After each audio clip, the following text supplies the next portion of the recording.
All right, let's dive into something called adjustment disorder with anxiety. I know, it sounds a little clinical, but it's actually way more common than you might think. It's basically that intense, overwhelming feeling you get when a huge life change just completely knocks you off your feet. We're going to break down what it is, what it isn't, and how you can navigate through it. Have you ever been there? You go through a big event, maybe you move to a new city, start a new job, or a relationship ends, and you just feel totally swamped, way more than you thought you would. Well, that exact feeling is right at the heart of what we're talking about today. So here's our game plan. First, we'll define what this reaction to change really means. Then, we'll get into the specifics, the symptoms, and triggers. A really crucial part is next, figuring out what this is not by comparing it to some other conditions. We'll also take a look at how this shows up in kids, and then we'll wrap up with the most important stuff, diagnosis and treatment. Okay, let's get straight to it. What in the world is an adjustment disorder? Here's the core of it. It's when a specific stressful thing happens, and afterwards, you find it genuinely hard to just function, to get through your day. The absolute key here is that direct link. A life change happens, and then you have trouble coping. It's not random. It's a direct reaction. And if you're thinking this must be super rare, well, think again. Research actually estimates that almost 7% of adults in the US get diagnosed with it every single year. So this isn't some weird anomaly. It's a really common, very human response to major stress. Okay, so now that we've got a handle on what it is, let's look a little closer. What kind of things can trigger it, and what do the symptoms actually look and feel like? So the triggers are often these huge life events that, honestly, we can all relate to. The death of someone you love, getting laid off, going through a messy breakup, or even something that's supposed to be good, like moving. The point is, whatever the event is, it's a big enough deal that it really shakes up a person's world. And the symptoms? Well, they can hit you emotionally, mentally, and even physically. You might feel constantly on edge, worried, or just jittery.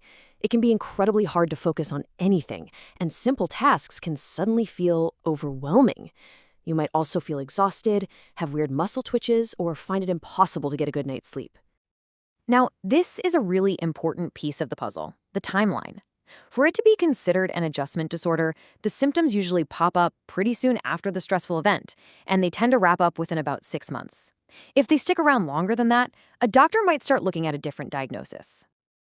Okay, this is where things can get a bit muddy, because let's be real, a lot of those symptoms can overlap with other things.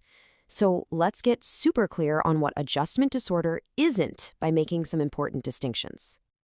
First up, let's compare it to PTSD. The absolute core difference here is the trigger. Adjustment disorder is a response to a stressful life event. PTSD, on the other hand, comes from an event that was deeply traumatic. We're talking things like combat, a natural disaster, or a violent assault.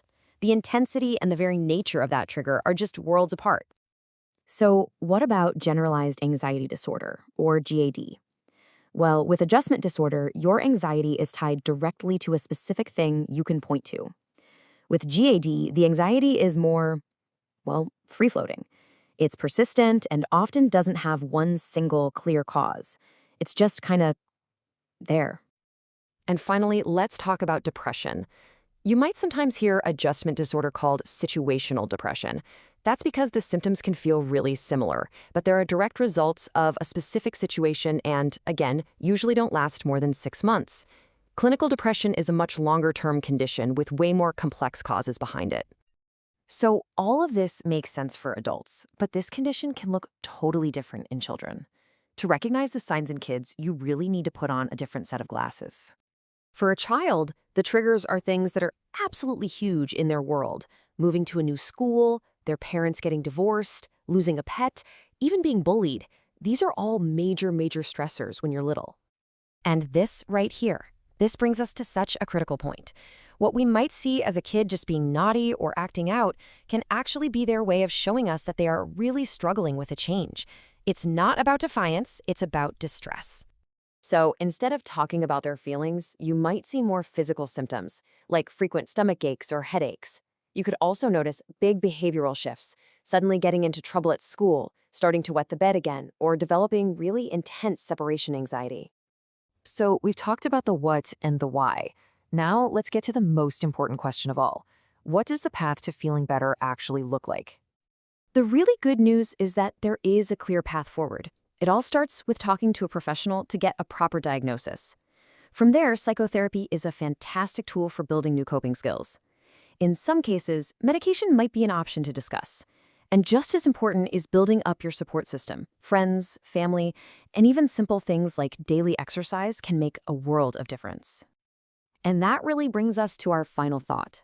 Knowing that these intense reactions to change are not only common, but also very treatable, the real question becomes, how can we get better at supporting ourselves and each other through all the big, messy, inevitable adjustments that life throws our way?